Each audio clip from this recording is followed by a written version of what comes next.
जय हिंद सभी student and सभी लोगों को। देखिए, हम इस क्लास में जो है क्लास 12th का एक यूनिट स्टार्ट किए थे जिसका नाम था ऑप्टिक्स। क्या था? हम क्लास 12th का एक यूनिट स्टार्ट किए थे जिसका नाम था ऑप्टिक्स। जब हम आपको ऑप्टिक्स के बारे में कल एक लेक्चर डाले थे जिसमें कि हम ऑप्टिक्स के बारे में आपको बताए थे। जब भी बोले थे हम बोलते थे कि जब बोलेंगे हम ऑप्टिक्स का, आपको दिमाग में सिर्फ क्या आना चाहिए? प्रकाश आना चाहिए। क्या आना चाहिए? सिर्फ प्रकाश आना चाहिए। जिस प्रकार जब हम बोलते थे इलेक्ट्रोस्टैटिक्स, आपके दिमाग में क्या आता था? चार्ज। उसी प्रकार जब हम बोलेंगे ऑप्टिक्स तो आपके दिमाग में क्या आना चाहिए? सिर्फ प्रकाश के बारे में आना चाहिए। देखिए, अगर आप मेरा पहला सिलेबस देखे होंगे तो उसमें हम सिलेबस लिखाए थे यूनिट वाइज। क्या लिखाए थे? यूनिट वाइज लिखाए थे। तो उसी में एक यूनिट था। क्या था? ऑप्टिक्स एक यूनिट था जिसमें कि हम कल बता दिए थे कि ऑप्टिक्स का परिभाषा लिखाए थे। ऑप्टिक्स का परिभाषा क्या लिखाए थे? मतलब ऑप्टिक्स क्या है? ऑप्टिक्स एक फिजिक्स का भाग है। क्या? ऑप्टिक्स जो है फिजिक्स का एक भाग है। बोले थे जिसमें कि हम प्रकाश के प्रकृति, प्रकाश के गुण तथा प्रकाश से संबंधित जितने भी घटनाएं होते हैं उसके बारे में पढ़ते हैं। तो उसे क्या कहते हैं? ऑप्टिक्स कहते थे। और ऑप्टिक्स को हम दो भाग में बांटे थे। क्या करे थे? ऑप्टिक्स को हम दो भाग में बांटे थे। एक उपयोग के आधार पर बांटे थे, एक उसके प्रकृति के आधार पर बांटे थे। मतलब उसके गुण के प्रकृति के आधार पर बांटे थे। हम बताए थे कि प्रकाश के प्रकृति और प्रकाश के प्रकृति और जितने भी प्रक्रिया जिसमें प्रकाश का उपयोग होता है, मतलब वह सभी प्रक्रिया जिसमें प्रकाश का उपयोग होता है उसके आधार पे, उसके बाद प्रकाश के प्रकृति के आधार पर बांटे थे। उसके बाद ये भी बताए थे कि प्रकाश की प्रकृति दो तरह से होता है। प्रकाश की प्रकृति दो तरह से होता है। एक होता है तरंग, मतलब उसको कण के रूप में भी माना जाता है। उसके बाद तरंग के रूप में भी माना जाता है। जब प्रकाश को तरंग के रूप में मापते हैं, क्या करते हैं? जब प्रकाश को तरंग के रूप में मानते हैं, जब प्रकाश को तरंग के रूप में मानते हैं तो उसको बोलते हैं वेव ऑप्टिक्स। क्या बोलते हैं? वेव ऑप्टिक्स पढ़ते हैं। क्या पढ़ते हैं? वेव ऑप्टिक्स नाम का दूसरा चैप्टर हम पढ़ते हैं। लेकिन जब हम प्रकाश को कण के रूप में मानते हैं, क्या करते हैं? कण के रूप में मानते हैं तो उसे हम पढ़ते हैं क्वांटम ऑप्टिक्स में। क्या पढ़ते हैं? क्वांटम ऑप्टिक्स में, जिसको हम मॉडर्न फिजिक्स के अंतर्गत पढ़ते हैं। जिसको क्वांटम ऑप्टिक्स को ही दूसरा चैप्टर, इसी को हम बोलते हैं dual nature of matter and radiation. मतलब पदार्थ की द्वैध प्रकृति बोले या क्वांटम ऑप्टिक्स बोले, ये मॉडर्न फिजिक्स में आता है। किस में आता है? मॉडर्न फिजिक्स में आता है। उसके बाद हम आपको ये भी बताए थे कि उसके बाद प्रकाश के जब उपयोग के आधार पर इसको दो भाग में बांटे थे। क्या करे थे? प्रकाश के उपयोग के आधार पर इसे दो भागों में बांटे थे। एक बांटे थे परावर्तन, जिसको इंग्लिश बोलते हैं रिफ्लेक्शन। एक बांटे थे अपवर्तन, जिसको बोलते हैं रिफ्रैक्शन। क्या करते हैं? एक परावर्तन, एक अपवर्तन। हम आपको यह भी बताए थे कि परावर्तन में हमको दो चीज़ पढ़ना होता है। परावर्तन में दो चीज़ पढ़ना होता है। एक इमेज फॉर्मेशन, मतलब प्रतिबिंब कैसे बनता है, इसके बारे में पढ़ना है। किसमें? परावर्तन में ही इमेज मतलब प्रतिबिंब के बारे में पढ़ना है। जिसमें कि हम अपना चेहरा देखते हैं किसके वजह से? वो परावर्तन की वजह से ही देखते हैं। इसी में पढ़ना है, परावर्तन में। उसके बाद दर्पण के बारे में किस में पढ़ना है? दर्पण के बारे परावर्तन में ही दर्पण के बारे में पढ़ना है। परावर्तन, प्रकाश के परावर्तन में हमें दर्पण के बारे में पढ़ना है। दर्पण भी दो प्रकार का होता है। एक होता है समतल दर्पण, एक होता है गोल्य दर्पण। एक होता है समतल दर्पण, एक होता है गोल्य दर्पण। उसके बाद गोल्य दर्पण भी दो प्रकार का होता है। एक होता है अवतल दर्पण, एक होता है उत्तल दर्पण। एक होता है अवतल दर्पण, एक उत्तल दर्पण होता है। मतलब जब प्रकाश के उपयोग के आधार पर पढ़ेंगे, इसका एक चैप्टर का नाम दिए थे। क्या दिए थे? रे ऑप्टिक्स या ज्योमेट्रिकल ऑप्टिक्स बोलते हैं। किरण प्रकाश की या ज्यामिति प्रकाश की बोलते हैं। उसी में एक दूसरा पार्ट भी पढ़ेंगे, अपवर्तन। क्या पढ़ेंगे? अपवर्तन पढ़ेंगे। अपवर्तन में दो चीज़ पढ़ेंगे। अपवर्तन में दो चीज़ पढ़ेंगे। एक पढ़ेंगे गोल्य सतह से अपवर्तन। किससे? गोल्य सतह से अपवर्तन पढ़ेंगे। उसके बाद दूसरा पढ़ेंगे लेंस। क्या पढ़ेंगे? लेंस पढ़ेंगे। उसके बाद पढ़ेंगे prism and dispersion of light. इसको पूरा डिटेल में पढ़ना पड़ेगा। अभी तो सिर्फ लिख दिएंगे आप, जैसे जैसे लिखे हैं वैसे ही आप अपना कॉपी के फर्स्ट पेज में इसको बनाना है। क्या करना है? फर्स्ट पेज में इसको बनाना है। जैसे जैसे हम आपको आगे पढ़ाते जाएंगे, आपको इससे आपको डायग्राम से आपका क्लियर होते जाएगा कौन कौन टॉपिक हम पढ़ा रहे हैं। उसके बाद बताए थे अपवर्तन में हम लेंस पढ़ेंगे, prism and dispersion of light. Prism and dispersion of light, जिसको हिंदी में बोलते हैं प्रिज्म और बर्न विक्षेपण। क्या बोलते हैं? प्रिज्म एंड बर्न विक्षेपण। इसी में हमको पढ़ना है ऑप्टिकल इंस्ट्रूमेंट। क्या पढ़ना है? ऑप्टिकल इंस्ट्रूमेंट, जिसको बोलते हैं प्रकाश की संयंत्र। क्या बोलते हैं? प्रकाश की संयंत्र। जितना भी है इसको आप पहला एक कॉपी लीजिएगा, कॉपी में आप लिखिएगा ऑप्टिक्स यूनिट दे दीजिएगा उसको। ऐसे जैसे बना है डायग्राम, वैसे डायग्राम बनाइएगा। उसमें आप तब हेडिंग लगाइएगा रे ऑप्टिक्स। क्या लगाइएगा? उसमें आप हेडिंग लगाइएगा रे ऑप्टिक्स। रे ऑप्टिक्स लगाने के बाद हम आपको बताएंगे आज की क्लास में हम बताएंगे प्रकाश के बारे में। क्या बताएंगे? प्रकाश के बारे में। तो प्रकाश का परिभाषा अगर आप जानते हैं तो प्रकाश परिभाषा कमेंट बॉक्स में लिख सकते हैं। देखिए, जनरली परिभाषा इसको ऐसे बोला जाता है, प्रकाश ऊर्जा का रूप है। क्या है? प्रकाश एक ऊर्जा का रूप है जो देखने के लिए क्या होता है? उत्तरदायी होता है, मतलब जिम्मेदार होता है।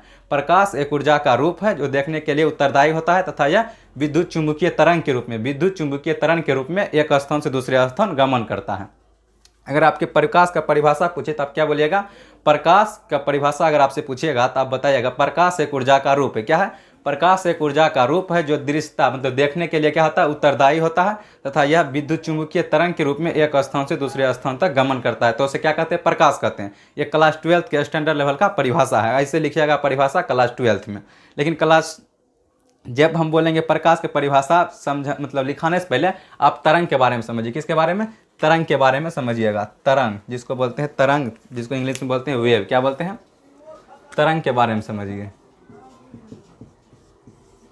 तरंग वेव के बारे में समझते हैं। तरंग किसे कहते हैं? देखिए तरंग का मतलब होता है, देखिए प्रकाश का परिभाषा क्या बोले थे? प्रकाश का परिभाषा बोले थे। प्रकाश का परिभाषा हम बोले थे कि प्रकाश एक प्रकार का ऊर्जा का रूप है जो प्रकाश एक प्रकार का ऊर्जा का रूप है जो दृश्यता मतलब देखने के लिए जिम्मेदार होता है और यह विद्युत चुंबकीय तरंग के रूप में एक स्थान से दूसरे स्थान तक गमन करता है। देखिए हम बोले थे प्रकाश की परिभाषा लिखाने से पहले हम आपको तरंग के बारे में बताएंगे। क्या करेंगे? तरंग के बारे में बताएंगे। तरंग क्या होता है? तरंग जो होता है जब कण हो, चाहे तरंग का मतलब होता है जब तरंग का मतलब होता है क्या? जब ऊर्जा क्या हो? जब ऊर्जा एक स्थान से दूसरे स्थान तक जाए। जैसे ये क्या है? एक माध्यम है। चाहे ये माध्यम जो होता है, इस माध्यम क्या होता है? बहुत सारे कण होता है। क्या होता है? ये माध्यम में बहुत सारे कण होता है। जब इस कण में मतलब जब ऊर्जा एक स्थान से दूसरे स्थान जाए, जब ऊर्जा एक स्थान से दूसरे स्थान जाए, लेकिन इस ऊर्जा को एक स्थान से दूसरे स्थान पहुंचाने में कोई कण अपने स्थान से दूसरे स्थान तक ना जाए तो उसे क्या कहते हैं? तरंग कहते हैं। क्या कहते हैं? तरंग कहते हैं। तरंग का मतलब होता है क्या? एनर्जी का एक स्थान से दूसरे स्थान तक जाना, लेकिन उसमें पार्टिकल हो, चाहे मतलब पार्टिकल अपने स्थान को चेंज नहीं करता है तो उसे बोलते हैं तरंग। क्या बोलते हैं? उसे बोलते हैं तरंग। तरंग जो चलता है, तरंग कैसे चलता है? तरंग चलता है ऐसे, ऐसे तरंग चलता है। कैसे चलता है तरंग? ऐसे ऐसे ऐसे तरंग चलता है। उसी प्रकार प्रकाश क्या है? प्रकाश एक प्रकार का ऊर्जा का रूप है। क्या है? प्रकाश एक प्रकार का ऊर्जा का रूप है जो देखने के लिए उत्तरदायी होता है। यह विद्युत चुंबकीय तरंग बोल रहे हैं ना, यह विद्युत चुंबकीय तरंग के रूप में एक स्थान से दूसरे स्थान तक गमन करता है। तो हम बोले थे कि पहले तरंग के बारे में जानते हैं। तरंग जो होता है, तरंग को हम दो भाग में बांटते हैं। क्या करते हैं? तरंग जो होता है इसको देखिए, तरंग एक कंपन के आधार पर, क्या तरंग यहाँ से कंपन करते हुए एक पॉइंट से दूसरे पॉइंट तक जाता है। कंपन करते हुए एक पॉइंट दूसरे पॉइंट तक जाता है, लेकिन जब कंपन करते हुए तरंग यहाँ से मतलब एक पॉइंट दूसरे पॉइंट आता है तो उसमें क्या करता है? पार्टिकल जो होता है अपना स्थान चेंज नहीं करता है। उसमें जो कण मौजूद होता है वो कण अपना स्थान चेंज नहीं करता है, तो उसे क्या कहते हैं? तरंग कहते हैं। तरंग दो प्रकार के होते हैं। मतलब तरंग को मतलब उसके कंपन और उसके डायरेक्शन मतलब कंपन और दिशा के आधार पर दो भाग में बांटते हैं। कंपन और दिशा के आधार पर तरंग को दो भाग में बांटते हैं। पहले उसको हम लिख देते हैं तब उसके अगले बात। देखिए हम आपको प्रकाश का परिभाषा बोले थे, उसको हम लिख भी दिए। देखिए प्रकाश का परिभाषा लिखे, प्रकाश ऊर्जा का एक रूप है। क्या है? प्रकाश एक ऊर्जा का रूप है जो देखने के लिए उत्तरदायी होता है। क्या होता है? देखने के लिए उत्तरदायी होता है। क्या होता है? देखने के लिए उत्तरदायी होता तथा वह विद्युत चुंबकीय तरंग के रूप में, विद्युत चुंबकीय तरंग जिसको शॉर्ट में लिखते हैं इलेक्ट्रोमैग्नेटिक वेव के रूप में एक स्थान से दूसरे स्थान तक गमन करता है। क्या करता है? प्रकाश जो होता है एक जगह से दूसरे जगह जाता है। मतलब क्या बोल रहे हैं? देखने के लिए उत्तरदायी होता है। क्या प्रकाश देखने के लिए उत्तरदायी है? मतलब अगर हम किसी वस्तु को देखते कैसे हैं, मान लीजिए जैसे ये कोई वस्तु है। क्या है? ये कोई वस्तु है। इस वस्तु को देख पाते हैं कैसे? किसी भी वस्तु को हम देख पाते हैं कैसे? देख पाते हैं सिर्फ प्रकाश रहेगा तो हम क्या वस्तु को देख पाएंगे, या प्रकाश के अलावा भी कुछ रहेगा तो हम वस्तु को देखेंगे? देखिए वस्तु को देखने के लिए दो चीज़ जिम्मेदार होता है। वस्तु को देखने के लिए दो चीज़ जिम्मेदार होता है। हम लिखें प्रकाश एक ऊर्जा का रूप है। प्रकाश एक ऊर्जा का रूप है जो देखने के लिए उत्तरदायी होता था। वह विद्युत चुंबकीय तरंग के रूप में, विद्युत चुंबकीय तरंग इलेक्ट्रोमैग्नेटिक वेव के रूप में एक स्थान से दूसरे स्थान तक गमन करता है। मतलब एक जगह से दूसरे जगह, मान के चलिए कि वस्तु को हमको देखना है, इस वस्तु को हमको देखना है तो इसके लिए हमें दो चीज़ होना चाहिए। एक क्या होना चाहिए? प्रकाश होना चाहिए। क्या होना चाहिए? एक लाइट होना चाहिए। प्रकाश होना चाहिए, एक आँख होना चाहिए। क्या होना चाहिए? आँख होना चाहिए। मतलब किसी वस्तु को देखने के लिए हमें क्या होना चाहिए? एक प्रकाश की आवश्यकता होती है, एक आँख की आवश्यकता होती है। प्रकाश के बारे में बोलते हैं प्रकाश एक स्थान से दूसरे स्थान तक गमन करता है। मतलब प्रकाश एक जगह से दूसरे जगह तक जाता है। किस रूप में जाता है? इलेक्ट्रोमैग्नेटिक वेव के रूप में जाता है। मतलब किसी वस्तु को देखेंगे उसके लिए क्या चीज़ होना चाहिए? सिर्फ प्रकाश से नहीं देख सकते किसी वस्तु को, देखने के लिए आँख भी होना चाहिए। जैसे मान लीजिए यहाँ से क्या है? प्रकाश कोई सोर्स है, यहाँ से प्रकाश ये आया, इस पर प्रकाश आया और यहाँ से आके मेरे आँख पर पड़ा। जैसे प्रकाश यहाँ आके पड़ा तो हमको क्या होना चाहिए, हमको मतलब ये वस्तु हमको दिख जाता है, क्या होता है, ये वस्तु को हम देख पाते हैं, क्या करते हैं, इस वस्तु को हम देख लेते हैं। मतलब प्रकाश जो यहाँ से यहाँ तक आया वो कैसे आया, वो जो आया वो आया इलेक्ट्रोमैग्नेटिक वेव के रूप में, मतलब विद्युत चुम्बकीय तरंग के रूप में ही प्रकाश यहाँ तक आ पाया। क्योंकि विद्युत चुम्बकीय तरंग का मतलब क्या होता है, देखिए तरंग जो होता है, तरंग दो प्रकार का होता है, क्या प्रकार के, दो प्रकार के इसको मानते हैं, मतलब कंपन के आधार पर और दिशा के आधार पर, कंपन के आधार पर और दिशा के आधार पर। देखिए तरंग जो होता है, तरंग के बारे में हम बोले थे कि तरंग क्या होता है, तरंग का मतलब होता है ऊर्जा, क्या होता है, तरंग का मतलब होता है ऊर्जा का, ऊर्जा एक स्थान से दूसरे स्थान तक चले जाए, ऊर्जा एक स्थान से दूसरे स्थान जाए, लेकिन उसमें जो इस माध्यम में जो पार्टिकल होगा, मतलब उसमें जो कण होगा, वो अपना स्थान चेंज ना करे, तब स्थान चेंज ना करे, ऊर्जा एक स्थान दूसरे स्थान तक चले जाए, तो उसे क्या कहते हैं, उसी को बोलते हैं तरंग। देखिए ऊर्जा मतलब ऊर्जा जाता है वो तरंग के रूप में जाता है, उसके बाद ऊर्जा तरंग के रूप में जाता है, लेकिन क्या करता है, पार्टिकल अपना स्थान नहीं चेंज करता। मानिए यहाँ से यहाँ तक एनर्जी गया, लेकिन ये पार्टिकल यहाँ तक उठ के नहीं गया, इसमें जब एनर्जी मतलब एक स्थान दूसरे तक जाता है तो उसे तरंग के रूप में मानते हैं। देखिए इसको तरंग कंपन, जब कंपन करते, जैसे ये मीडियम है, इसको मतलब इसको डिस्टर्बेंस की, जिससे इसको हम क्या करेंगे, कंपन करेंगे, इसमें क्या होगा, एक कण वाइब्रेट करने लगा, क्या करेगा, मतलब कंपन करने लगेगा। जैसे कंपन करेगा, यहाँ से एनर्जी एक स्थान से दूसरे स्थान चले जाएगा, लेकिन इसमें कण जो होगा, ये कण जो है यहाँ पर अगर एक नंबर, मतलब यहाँ अगर ये कण एक पर है, ये कण दो पर है, तो ये कण दो पर नहीं जाएगा, तब पर भी एनर्जी एक स्थान दूसरे स्थान चला जाएगा। उसको कंपन के आधार पर बांटे, एक दिशा के आधार पर बांटे। एक दिशा के आधार पर कैसे बांटे, देखिए जैसे तरंग ऐसे जाता है, कंपन का मतलब यहाँ से यहाँ से यहाँ से यहाँ से यहाँ से, मानिए ये पॉइंट 1 है, ये पॉइंट दूसरा, मतलब अगर यहाँ से एनर्जी यहाँ तक गया तो ये कंपन के रूप में गया, साथ साथ देखिए यहाँ की वाइब्रेट भी कर रहा है, क्या कर रहा है, वाइब्रेट भी कर रहा है, क्या करना है, वाइब्रेट भी कर रहा है, मतलब तरंग के रूप में भी जा रहा है। इसको देखिए एक दिशा मिल रहा है, इसको देखिए ऊपर नीचा दिशा में जा रहा है, और तरंग ऐसे रूप में जा रहा है, एनर्जी ऐसे रूप में जा रहा है। उसी प्रकार तरंग को दो भाग में बांटे, एक कंपन के आधार पर, एक दिशा के आधार पर। कंपन के आधार पर दो प्रकार का होता है, एक होता है यांत्रिक तरंग, एक होता है विद्युत चुम्बकीय तरंग।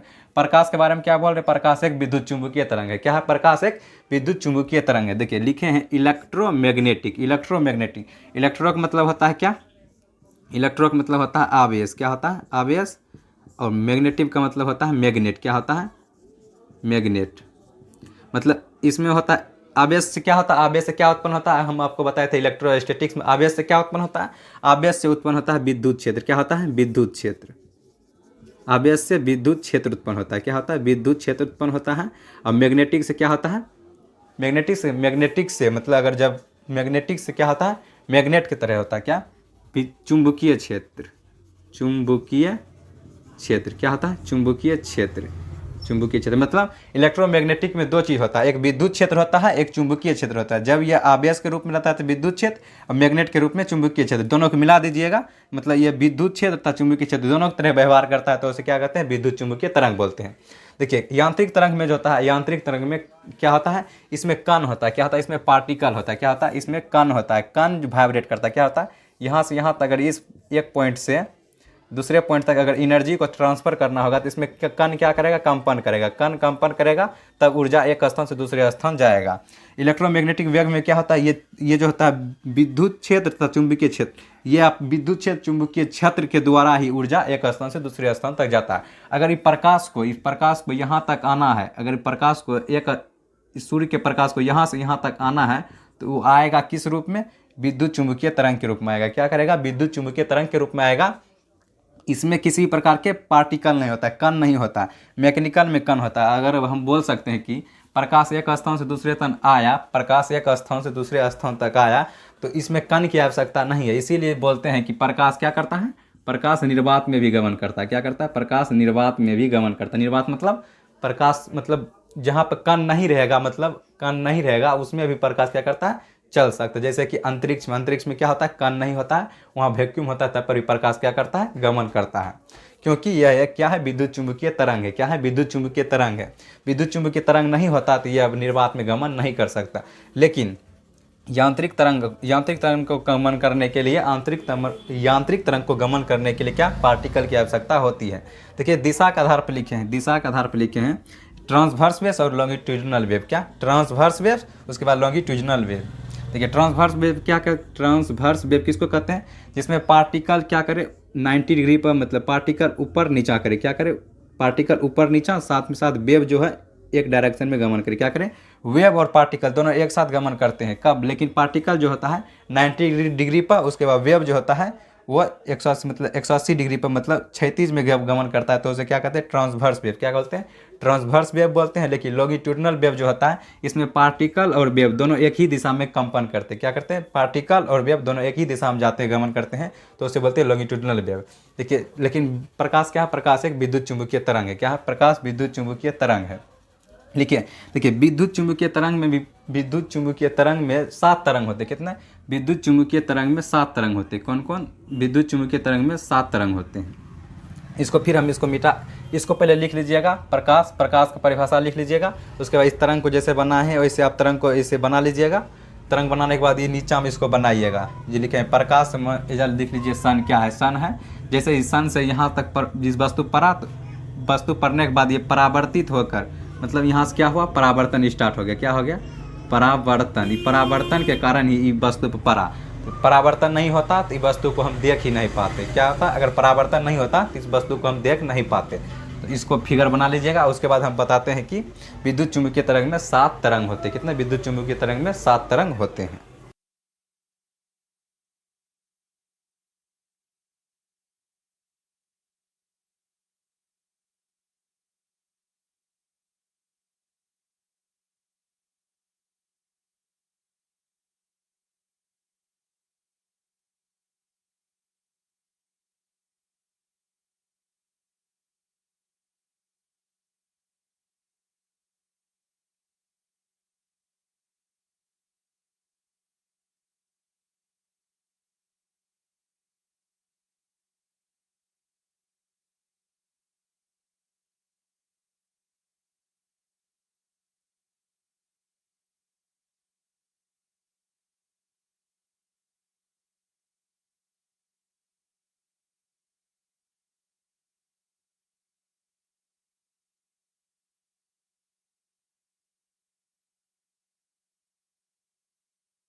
हम आपको बताए थे कि हम किसी वस्तु को देखते कैसे हैं। जैसे हम किसी वस्तु को कैसे देख पाते हैं, हम किसी वस्तु को कैसे देख पाते हैं? जब जब जब प्रकाश किसी प्रकाश स्रोत से निकल कर, जब प्रकाश किसी प्रकाश स्रोत से निकल के किसी वस्तु पर पड़ता है, तब वो हमारी आंखों पर पड़ता है। जब वो हमारी आंखों पर पड़ता है तब हम किसी वस्तु को देख पाते हैं। मतलब किसी वस्तु को देखने के लिए 2 चीज़ का जरूरी होना है। पहला तो प्रकाश स्रोत का, जिससे प्रकाश आता है, दूसरा आँख। दोनों होगा, आँख और प्रकाश स्रोत दोनों होगा, तब हम वस्तु को देख पाते हैं। लेकिन अगर प्रकाश यहाँ सूर्य से निकल कर इस वस्तु का तक आ ही ना सके, जैसे सूर्य से प्रकाश इस वस्तु तक आता है, लेकिन सूर्य का प्रकाश अगर यहाँ तक ना आ पाए तो हम आँख रहते हुए भी हम किसी वस्तु को नहीं देख पाते हैं। सूर्य का प्रकाश जो यहाँ से इस वस्तु तक आता है वो किस रूप में आता है, वो इलेक्ट्रोमैग्नेटिक वेव के रूप में सूर्य से इस वस्तु पर आता है। मतलब प्रकाश एक स्थान से दूसरे स्थान तक जो आता है वो किस वजह से, इलेक्ट्रोमैग्नेटिक तरंग के रूप में आता है। किस रूप में, इलेक्ट्रोमैग्नेटिक तरंग के रूप में आता है। तब ये वस्तु पड़ता है, तब जाके यहाँ पे क्या होता है, परावर्तन होता है। क्या होता है, परावर्तन होता है। क्या होता है, परावर्तन होता है। तब जाकर हम किसी वस्तु को देखते हैं। मतलब क्या, अगर बोलेगा कि हम किसी वस्तु को देखते हैं इसके लिए कौन कौन सा कारक होता है, तो आप बोलेगा कि मतलब वस्तु को देख सकते हैं इसके लिए क्या क्या कारण है, तो आप बोलेगा प्रकाश, उसके बाद आंख दोनों का रहना जरूरी है। प्रकाश और आंख दोनों का रहना जरूरी है। ये जो प्रकाश जो एक स्थान से दूसरे स्थान, मतलब यहाँ से इस वस्तु पर पड़ा किस रूप में, विद्युत चुंबकीय तरंग के रूप में पड़ा। तब यहाँ पे क्या हुआ, परावर्तन हुआ। तब जा करके हम किसी वस्तु को देख पाए। परावर्तन हम अगले वीडियो में देखेंगे। तब प्रकाश के जितने भी गुण होते हैं उसको हम देख लेते हैं। देखिए, प्रकाश के निम्नलिखित गुण होते हैं। प्रकाश के गुण लिखिएगा, उसके बाद लिखिएगा प्रकाश के निम्नलिखित गुण होते हैं। पहला बताएं, प्रकाश एक ऊर्जा का रूप में। प्रकाश एक ऊर्जा का रूप है। किस रूप में, इलेक्ट्रोमैग्नेटिक वेव, विद्युत चुंबकीय तरंग के रूप में। यह विद्युत चुंबकीय तरंग के रूप में गमन करता है। ये प्रकाश एक स्थान से दूसरे स्थान तक, मतलब इस सूर्य से इस वस्तु पर आ, किस वजह से, क्योंकि यह विद्युत चुंबकीय तरंग था। क्या था, विद्युत चुंबकीय तरंग था, इसीलिए ये सूर्य से इस वस्तु पर, अगर विद्युत चुंबकीय तरंग नहीं रहता तो ये यहाँ से यहाँ तक नहीं आ पाता। वही लिखे हैं, यह विद्युत चुंबकीय तरंग के रूप में गमन करता है। उसको इसे गमन करने के लिए माध्यम की आवश्यकता नहीं होती। देखिए, इलेक्ट्रोमैग्नेटिक वेव के लिए, इलेक्ट्रोमैग्नेटिक वेव विद्युत चुंबकीय तरंग के लिए माध्यम की आवश्यकता नहीं होता है। मतलब अगर यहाँ पे मतलब माध्यम हो या ना हो, जैसे कि यहाँ पार्टिकल होता है, पूरा वायुमंडल में क्या होता है, पार्टिकल होता है। पार्टिकल होता है, अगर पार्टिकल हो और ना हो उससे कोई फर्क नहीं पड़ता है। इसीलिए प्रकाश यहाँ से यहाँ तक आ सकता है। इसीलिए प्रकाश जो होता है अंतरिक्ष में भी प्रकाश गमन करता है। अगर होता है विद्युत चुंबकीय तरंग के रूप में गमन करता है। क्या होता है, प्रकाश विद्युत चुंबकीय तरंग के रूप में गमन करता है। इसे गमन करने के लिए माध्यम की आवश्यकता नहीं होता। इसे गमन करने के लिए माध्यम की आवश्यकता नहीं होता। उसके बाद चौथा लिखिए, यह निर्वात में भी गमन कर सकता है। मतलब माध्यम हो चाहे न हो तब पर भी प्रकाश गमन कर सकता है। उसके बाद यह समांगी माध्यम, अगर माध्यम एक समान हो, जैसे कि अगर यहाँ पूरा अगर हवा है, सिर्फ हवा ही रहना चाहिए। जैसे हवा है तो हवा ही रहना चाहिए। अगर हवा से इधर चेंज, जैसे यहाँ हो गया पानी, क्या है, पानी, और यहाँ पर रख दिए गलास, क्या रख दिए, गलास रख दिए, तो प्रकाश जब यहाँ से यहाँ तक आएगा तो क्या करेगा, ये अपना रास्ता डायरेक्शन चेंज कर लेगा। क्या करेगा, अपना रास्ता चेंज कर लेगा, जिसको बोलते हैं अपवर्तन। क्या बोलते हैं, अपवर्तन। ये आगे पढ़िएगा तो वही लिखा है, माध्यम परिवर्तन करने में इसकी दिशा में भी परिवर्तन हो जाता है।